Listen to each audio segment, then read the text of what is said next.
संदिग्ध हालत में 2 सगी बहनों की लाश मिली है। 2 सगी बहनों के शव मिलने से पूरे इलाके में सनसनी फैल गई। बीती शाम दोनों बहनें घर से बाहर निकली थी। देर रात घर वापस न आने पर परिजनों ने पुलिस को इस बात की सूचना दी। गांव के बाहर ईंट भट्ठे के पास दोनों के शव मिले हैं। थाना बीसलपुर के गांव जसौली की यह घटना है।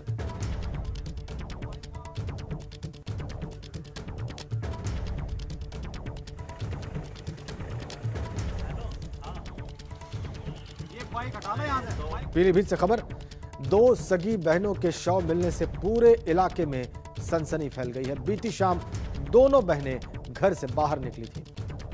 घर वापस न आने पर परिजनों ने पुलिस को इस बात की सूचना दी। विक्रांत हमारे सहयोगी फोन लाइन पर हैं। विक्रांत, अभी ताजा अपडेट क्या है इस मामले में?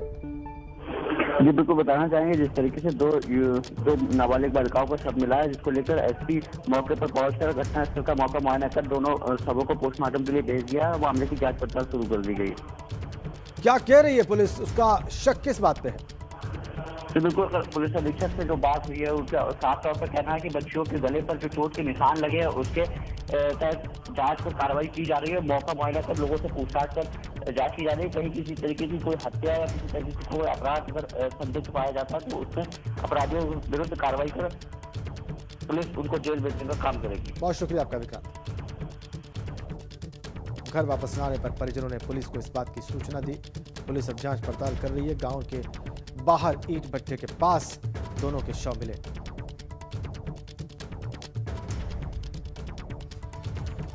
अगली बड़ी खबर, देश में कोरोना का ताजा आंकड़ा सामने आया है।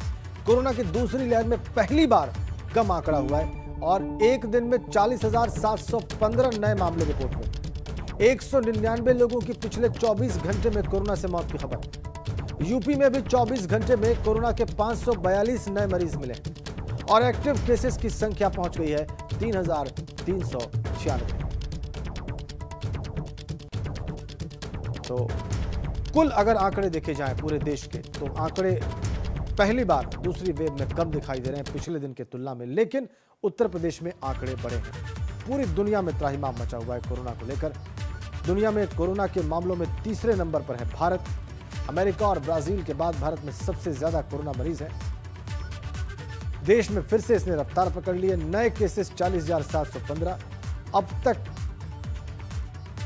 11,686,715 केसेस, 1,60,200 लोगों की जान कोरोना ले चुका है। अभी भी 3.5 लाख एक्टिव केसेस देश में मौजूद हैं। कोविड के मामले में भारत ने रूस, फ्रांस और यूके को पीछे छोड़ दिया है। यूपी में भी करीब 3,396 एक्टिव केसेस और वाराणसी में कोरोना के बढ़ते मामलों को लेकर अलर्ट जारी है। बीएचयू में अगले आदेश तक ऑफलाइन कक्षाएं बंद कर दी गई, लेकिन उसके बावजूद लोग लापरवाह बने हुए। ये लापरवाही किस हद तक भयानक हो सकती है, वो हम आपको नीतीश पांडे हमारे संवाददाता की रिपोर्ट में दिखाते हैं। बढ़ रहा है कोरोना का खतरा और थोड़ी सी लापरवाही भी भारी पड़ सकती है। इस वक्त हम वाराणसी के कैंट स्टेशन पर मौजूद हैं और आप देखिए यहाँ पर जो लोग हैं वो सोशल डिस्टेंसिंग को कहीं ना कहीं दरकिनार करके बैठे हुए हैं। चेहरे पर मास्क है, लेकिन कोरोना का खतरा सोशल डिस्टेंसिंग का पालन न करना इसको बढ़ाता हुआ नज़र आ रहा है और कई लोग बिना मास्क के भी हैं। आप देखिए, आपसे बात करते हैं। आपने मास्क नहीं लगाया, क्यों? सॉरी सर, सॉरी, वही खाना खा रहा था, इसके लिए भी निकाल दिया मैंने। देर से बैठे हैं, अगर मास्क के बगैर बैठेंगे तो कोरोना का खतरा बढ़ जाता है। Thank you sir, thank you. हाँ सर, बढ़ सकता है। इन्होंने कैमरे पे मास्क लगा लिया, हम उम्मीद करेंगे आगे भी आप लगाएं। इसके साथ ही आपको दिखाना चाहेंगे, ये देखिए, ये जो विक्रेता हैं किताबों के, ये बैठे हुए हैं और ये भी बिना मास्क के हैं। इनसे भी जान लेते हैं। आप बताइए, आप यहाँ पे किताबें बेचते हैं लेकिन मास्क नहीं लगाया है? मास्क लगाते हैं, अभी इनसे बात कर रहे थे। तो क्या बात करने के दौरान कोरोना का खतरा नहीं रहता है? होता है, लेकिन अब वो बोले कि दाम बता रहे थे, मास्क तो लगेबे करते हैं। लगाते हैं, लेकिन अभी नहीं लगा। अभी तो लगा लिया आपने कैमरे पे, उम्मीद करते हैं आप लगाएंगे आगे। लगाएंगे, हाँ। तो लोग कहीं ना कहीं थोड़े लापरवाह जरूर हैं, लेकिन कैमरा देखते ही मास्क लगा ले रहे हैं। उम्मीद है कि हमेशा मास्क का प्रयोग ये लोग करेंगे और प्रयोग करेंगे, तभी कोरोना से बचेंगे। कैमरामैन विशेष के साथ नीतीश कुमार पांडे, एबीपी गंगा, वाराणसी। तो प्रदेश में एक और कोरोना के डराने वाले आंकड़े दोबारा सामने आ रहे हैं। दूसरी ओर मुरादाबाद में लोग जानकर अपनी जान जोखिम में डाल रहे हैं। यहां सब्जी मंडी में लोगों की भारी भीड़ दिखाई। लोगों ने जमकर सोशल डिस्टेंसिंग की धज्जियां उड़ाई। कई लोग तो मास्क भी नहीं लगा रहे थे, जबकि जिले में करीब 10 नए केसेस हर रोज रिपोर्ट हो रहे हैं। बावजूद इसके लोग जागरूक नहीं हो रहे और ऐसी लापरवाही की तमाम तस्वीरें भी सामने आ रही हैं। और देश में कोरोना की रफ्तार लगातार बढ़ती जा रही है। हर नए दिन के साथ संक्रमितों की संख्या में इजाफा हो रहा है। 80% से ज्यादा मामले कुछ राज्यों में से मिल रहे हैं। 93% से ज्यादा नए मामले इन्हीं राज्यों में पाए गए हैं। मंत्रालय के मुताबिक सक्रिय मामलों में पिछले 12 दिनों से लगातार बढ़ोतरी हो रही है। अभी इनकी संख्या 3,34,646 है, जो कुल मामलों का 2.87% है। 12 फरवरी को सक्रिय मामलों का आंकड़ा 1,35,926 तक आ गया था, जो कुल मामलों का 1.25% था। तो देश में कोरोना की रफ्तार लगातार बढ़ रही है। 80% से ज्यादा मामले कुछ राज्यों से मिले हैं। महाराष्ट्र से 27,126, पंजाब से 2,578, केरल से 2,078, कर्नाटक से 1,798, गुजरात से 1,565, मध्य प्रदेश से 1,308, यानी कि 93.14% नए मामले इन्हीं राज्यों में पाए गए और महाराष्ट्र में आंकड़ा 27,000 के पार जा पहुंचा है। एक हफ्ते में संक्रमण 67% बढ़ा है।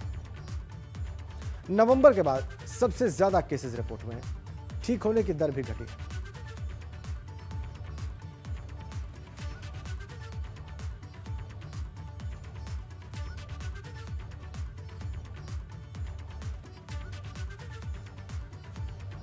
अस्सी फीसदी से ज्यादा मामले कुछ राज्यों से रिपोर्ट हो रहे हैं, जैसा कि हमने आपको दिखाया। महाराष्ट्र, पंजाब, केरल, कर्नाटक, गुजरात।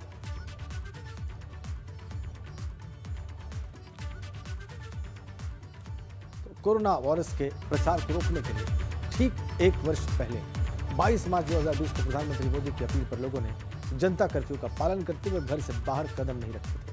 एक साल बाद हालात फिर खतरनाक रूप लेते जा रहे हैं। पिछले 2 दिनों में करीब 91,000 नए मामले बढ़ गए और एक हफ्ते की बात करें तो इसमें 2.5 लाख की वृद्धि हुई है। एक समय ऐसा लग रहा था कि भारत ने संक्रमण को काबू में कर लिया। 5 राज्यों ने उसे बेकाबू कर दिया है। इन राज्यों में महाराष्ट्र, पंजाब, कर्नाटक, गुजरात और मध्य प्रदेश शामिल है।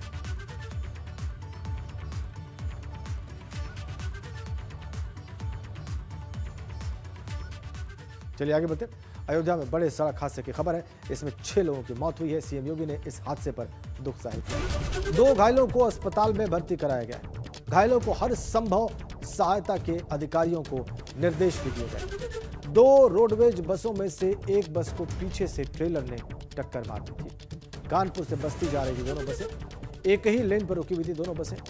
कोतवाली रुदौली के NH-27 के रौजा गांव ओवरब्रिज के पास यह हादसा पेश आया।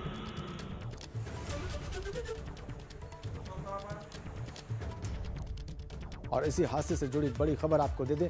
इसमें जान गंवाने वालों को मुआवजा मिलेगा। रोडवेज निगम 5 लाख का मुआवजा देगा।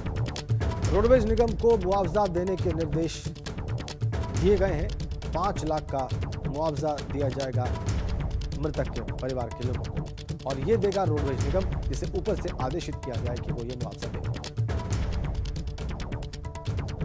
अयोध्या हादसे में मुआवजे का ऐलान हो गया है।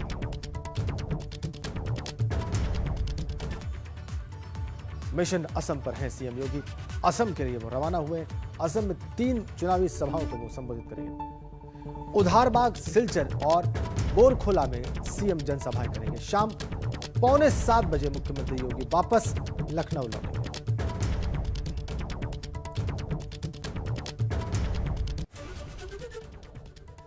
आज रैली कब और कहां, यह आपको बता दें। सुबह 11 बजे उधारबाग में, दोपहर 1 बजे सिलचर में, दोपहर 3 बजे खोला में। ये 3 रैलियों का कार्यक्रम आज असम में मुख्यमंत्री योगी आदित्यनाथ का। 3 रैलियां कर चुके हैं वो असम में। धुआंधार प्रचार कर रहे हैं पश्चिम बंगाल और असम में। आज दूसरा दौरा असम का उनका और 3 रैलियां आज उनकी प्रस्तावित, 11 बजे, 1 बजे और दोपहर 3 बजे। 2 बार पश्चिम बंगाल भी जा चुके हैं, आज दूसरी बार असम भी जा रहे हैं मुख्यमंत्री।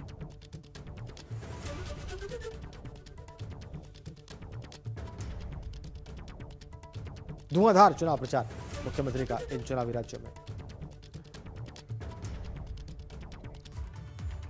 अगली बड़ी खबर, बहराइच में घर के बाहर खेल रही 4 वर्षीय बालिका पर तेंदुए ने हमला कर दिया है। तेंदुए के हमले से बालिका की मौत हो गई है और परिजनों में कोहराम मचा हुआ है। थाना खैरी घाट इलाके के प्रधानपुरवा का यह मामला है। पुलिस ने शव को कब्जे में लेकर पोस्टमार्टम के लिए भेजा है।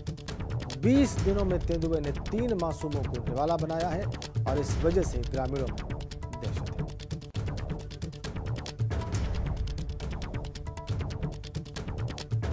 चार साल की बच्ची पर तेंदुए ने हमला किया बहराइच में। बच्ची की मौत की खबर आ रही है। इस हमले में परिजनों में कोहराम मचा हुआ है। पुलिस ने शव को पोस्टमार्टम के लिए भेजा है। परवेज हमारे सहयोगी वहां से फोन लाइन पर जुड़े हुए। परवेज, ये बहुत दुखद खबर बहराइच से हमारे पास है इस वक्त, क्या किया जा रहा है? अब ये तेंदुए का मामला सामने आने के बाद वन विभाग और लोग क्या कह रहे हैं? ये मामला जो है कटनिया घाट के सटे गांव में है। आए दिन तेंदुआ जंगल से निकल करके गांव में हमला कर देता है। वही आज भी यही वाकया हुआ कि तेंदुआ बाहर जंगल से निकल करके गांव में घुसा। वहां पर 4 साल की बच्ची अपने घर के सामने खेल रही थी और जो है अचानक तेंदुए ने हमला कर दिया और उसको जख्मी करके जो है, जब तक लोग पहुंचते तब तक जो है उसे जख्मी कर दिया और उसकी मौत हो गई है। फॉरेस्ट विभाग इस मामले में कई तरह के इंतजाम हालांकि किए हैं, लेकिन जगह जगह पे पिंजड़े लगाना या उसकी देखभाल करना नामुमकिन हो जाता है। बहुत शुक्रिया आपका परवेज। बड़ी खबर, उत्तराखंड में मौसम का मिजाज बदल गया है। पहाड़ों पर बारिश और बर्फबारी से मौसम बदल गया है। जोशीमठ में बद्रीनाथ धाम में बर्फबारी की खबर है। बद्रीनाथ धाम में हर ओर बर्फ दिखाई दे रही है। तस्वीरें देख लीजिए आप, जोशीमठ की बर्फ की सफेद चादर। मौसम का यू टर्न, उत्तराखंड में बद्रीनाथ धाम में हर तरफ बर्फ ही बर्फ। आप देखिए, सब कुछ पहाड़ की चोटियों से लगाए, आसपास के घर भी, होटल्स भी बर्फ से ढके हुए हैं। और सिर्फ जोशीमठ में ही नहीं, बल्कि यूं कहें कि उत्तराखंड में ही मौसम ने यू टर्न ले लिया है। आपको मौसम की 4 तस्वीरें हम दिखाते हैं, क्योंकि बद्रीनाथ धाम के अलावा उत्तरकाशी में भी बर्फबारी हुई है। यहां पर उच्च हिमालयी क्षेत्रों में यानी कि गंगोत्री धाम, मुकबा, हर्षिल, झाला, सुखी टॉप में अचानक बर्फबारी का सिलसिला जारी है। वहीं पिथौरागढ़ में हिमपात के साथ साथ बारिश भी हुई है। उधर अल्मोड़ा में भी मौसम के करवट बदलने से लोगों को गर्मी से राहत मिली है। 4 तस्वीरें जोशीमठ, उत्तरकाशी, पिथौरागढ़ और अल्मोड़ा की। मौसम विभाग की भविष्यवाणी बिल्कुल सही, बिल्कुल सटीक साबित हुई है इन क्षेत्रों के लिए। तो उत्तराखंड के पर्वतीय जिलों में ऊंचाई वाले कई स्थानों पर जमकर बर्फबारी हुई। इससे पूरा इलाका बर्फ की सफेद चादर से ढका नजर आया। मौसम विभाग ने प्रदेश के पर्वतीय इलाकों में सोमवार और मंगलवार को बारिश और बर्फबारी होने के आसार जाहिर किए। वहीं मैदानी क्षेत्रों में तेज हवाएं भी चल सकती हैं। राज्य मौसम विभाग देहरादून ने अलर्ट जारी किया हुआ है। उत्तरकाशी, चमोली, रुद्रप्रयाग, गंगोत्री धाम का कई जगहों पर हल्की बारिश की संभावना है।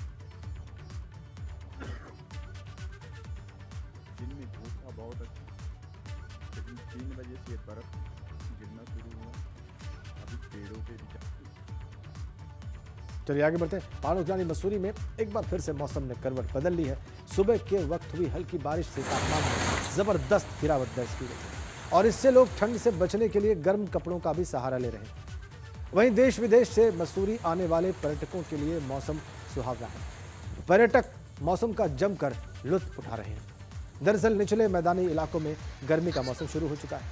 ऐसे में मैदानी इलाकों से आने वाले पर्यटकों के लिए गुलाबी सर्दी का मौसम सुहावना है। मौसम विभाग ने भी अगले 2 दिनों तक ऊंचाई वाले पहाड़ी क्षेत्रों में बर्फबारी और बारिश की संभावना जाहिर की है।